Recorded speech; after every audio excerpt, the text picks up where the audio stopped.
Your mindset determines your assets.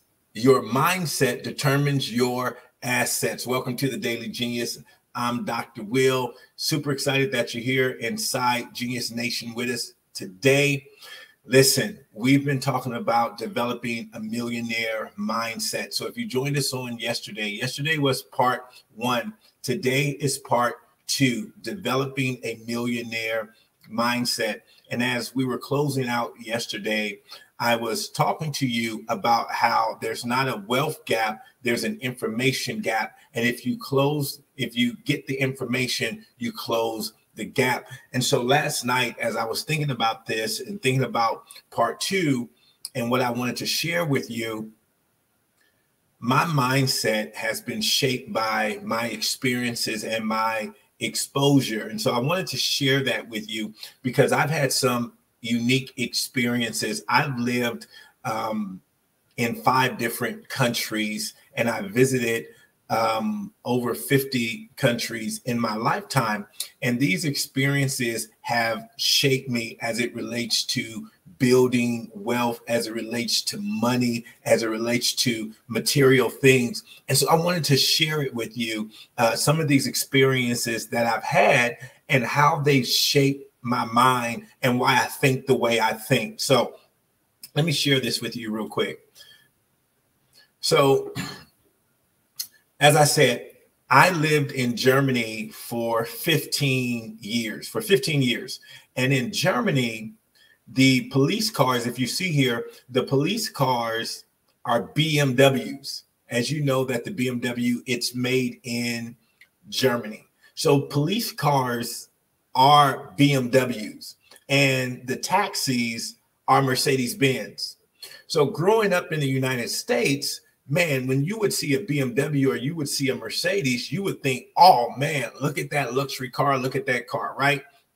And BMWs and Mercedes, they are luxury cars. But when I moved to Germany at the age of 19 and I saw that a police car was a BMW and a taxi was a Mercedes, it kind of took the nostalgia away from me, right? I didn't put BMW and Mercedes on such a high pedestal anymore because simply I would see them all the time. I was in Germany. They're made over, like seeing a BMW in Germany is like seeing a Honda Accord in the United States, a Toyota Camry in the United States. You see them everywhere.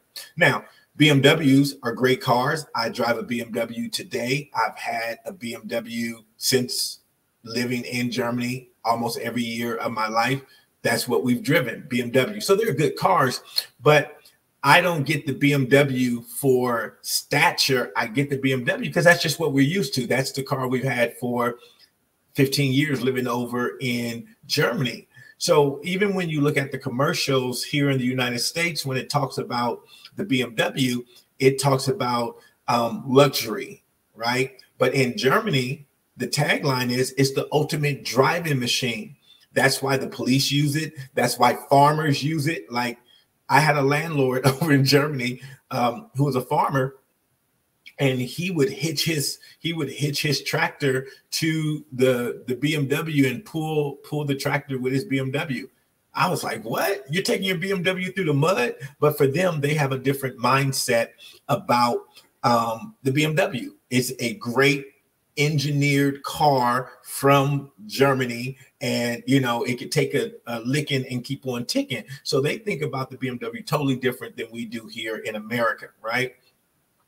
Then I took a trip over to India, and when I went over to India, I had an opportunity to go into a manufacturer. And once again, these are things that we don't usually commonly think about, right? We don't think about, like you look at your shirt and you look at your clothes, but we don't usually think about where they're made. And so usually if you take a look at the back of your shirt and look at the tag, it's going to say made in Hong Kong, made in Korea, made in Indonesia, made in India, made in Taiwan. But we really don't know what that really means. We just know, okay, it wasn't made in the United States. So I had an opportunity. That's me over in India. And I'm in this manufacturer store, this shop. And I had to get a suit made. And when I got this suit made, the suit ended up costing me to have a fully tailored suit. Like if you see back there, I was able to like pick the fabric. I didn't know what I was doing or anything like that, but I was able to pick the fabric, all that kind of stuff. And they made me a suit. So when I asked the guy how much it was going to cost, he tells me something like $7, but he says it in rupees, you know, and but it came out to $7. And I thought we was having a language barrier because I thought I misunderstood him, because he literally made me a full suit, slacks, a jacket, and even a shirt, like a French cuff shirt where you wear cufflinks and all that kind of stuff. So to have a full suit, and I'm talking about high quality, and he made me a shirt. He's asking me, okay, where do you want your pocket? What type of collar do you want? Asking me all these questions. And the whole thing cost $7. And so that got me to thinking, and you know, I say it messed me up, but what it did was it made me realize, and I have a picture of this Prada suit, right? I have a picture of this Prada suit here. And this Prada suit, this Prada t-shirt costs $925. This black Prada t-shirt costs $925. But in my mind, I know that it cost Prada 50 cents to get this t-shirt mass produced.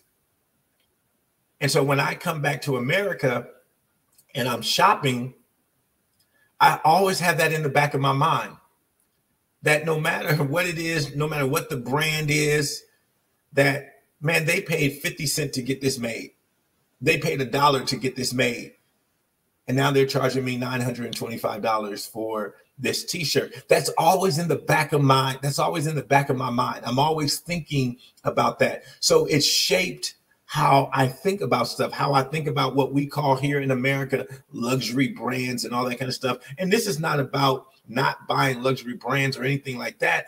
I'm just sharing with you my perspective and where my perspective came from of how I think about shopping and how I think about, you know, what it means to be balling and all that kind of stuff. I just have a total different perspective.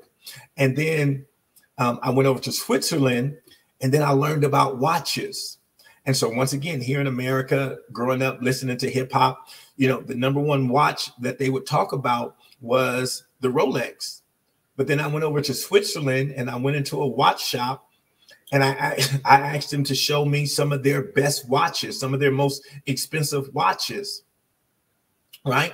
And they started showing me watches like the Lang and Simone and the Victoron and the Petit Philippe and the Roger Dubis and the Richard Mille. Right. And that number 10 should be Rolex. But like Rolex, I found out like Rolex was like at the bottom of luxury.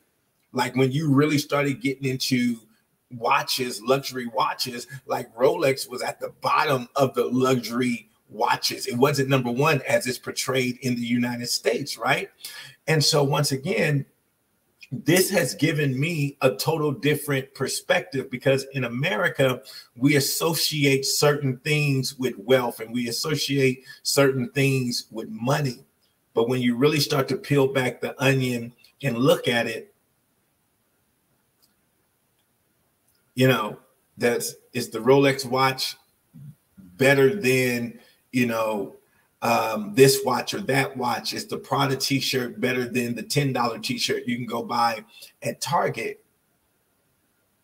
And so when you're building wealth, you got to consider these things. Yes, quality plays a role in certain things. And I'm not saying that you should try to get the cheapest stuff, but I want you to have the right perspective. I want you to have the right perspective when we're talking about money and when we're talking about building wealth, because a lot of times we waste money on things that we think are going to create status, but at the end of the day, it really doesn't. And the people who know, they really know, right? The people who know, they really know.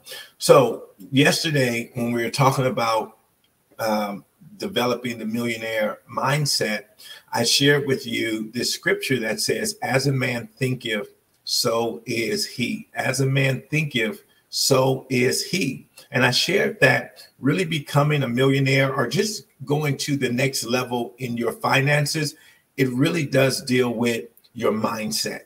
It really does deal with your mindset. And if you can, I shared with you on yesterday that if you just Google, right, top habits of millionaires, they get up early, they read, they exercise, right? They manage their time. If you would just start to incorporate that in your life, your daily routine, to wake up maybe 30 minutes earlier, read something positive, get your body moving, get exercising. This could be something as simple as just stretching in your living room, and then really managing your time, right? The time that maybe you would spend to watch a 2-hour movie, now you're going to invest. Or maybe you chop it up, right? Maybe you say, you know what?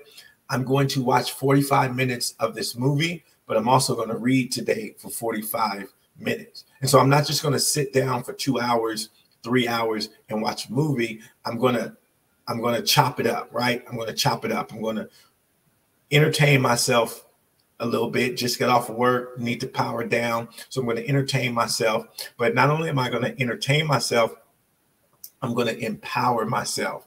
And what you'll realize, the more activities that you get involved in that empower you, the less time you'll want to spend on entertainment, because what you'll see is the empowerment begins to shape you. The empowerment begins to give you different results, and those results begin to shape your life. And now that you know, when I read a book, the way I think about a book, if somebody writes a book, they're taking some skills, they're taking some knowledge that they've acquired over a certain period of time, and now they're giving me that information. So something that's probably taken them 10, 15, 20 years to master, to become an expert in, I can get it by just reading their book.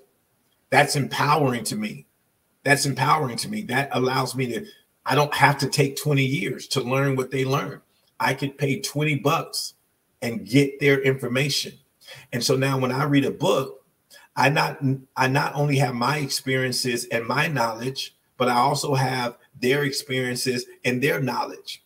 And then I read another book, and now I have their knowledge. I read another book, now I have their knowledge. So I'm not only left with my knowledge, I now have this knowledge, this knowledge, this knowledge, this knowledge. Once you start adding, right, these components to your life, you start thinking totally different. Your mindset totally changes. So as we're talking about developing the millionaire mindset, it's really looking at your philosophy and looking at how you look at life and look at how you look at time. Time is our most precious asset. You don't get time back. You don't get time back, right? Your health is vitally important. But if you have time and you have your health, you have the key components to building wealth. If you have your time managed wisely and you have your health, you now have the key components every single day that you wake up, and you have the ability to learn, and you have the ability to research, and you have the ability to connect with other individuals. You have the key components. You have the key components to building wealth. Those are the foundational pillars right there. Managing your time well, and having great health, having good health. Those are key components. And so if you start putting those together, if you start waking up every day saying, man, I'm blessed, right?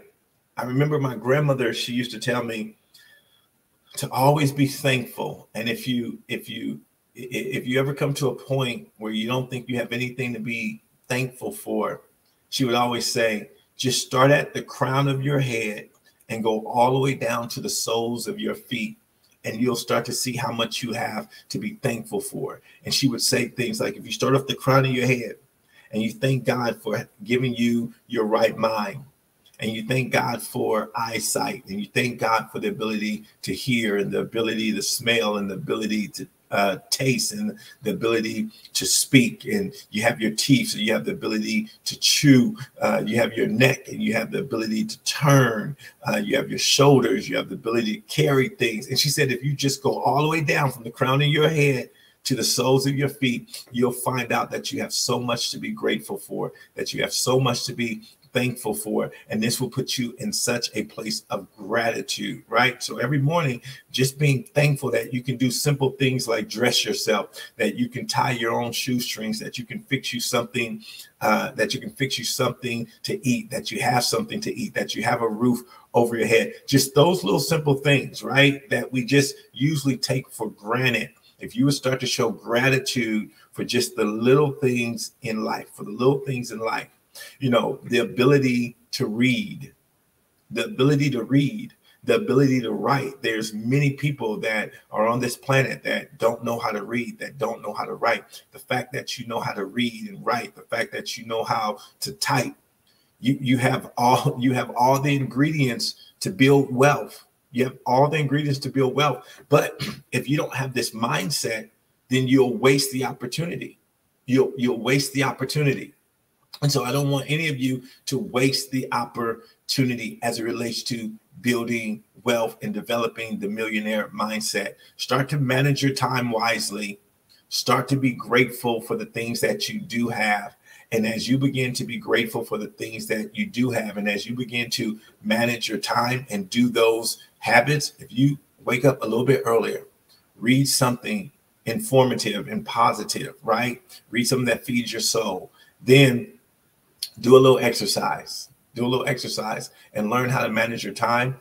Putting these habits together, you'll start to see better results. All right, guys, hope I shared something today that's going to help you on the daily genius. Go out there and have an amazing day, and I'll see you guys back here tomorrow.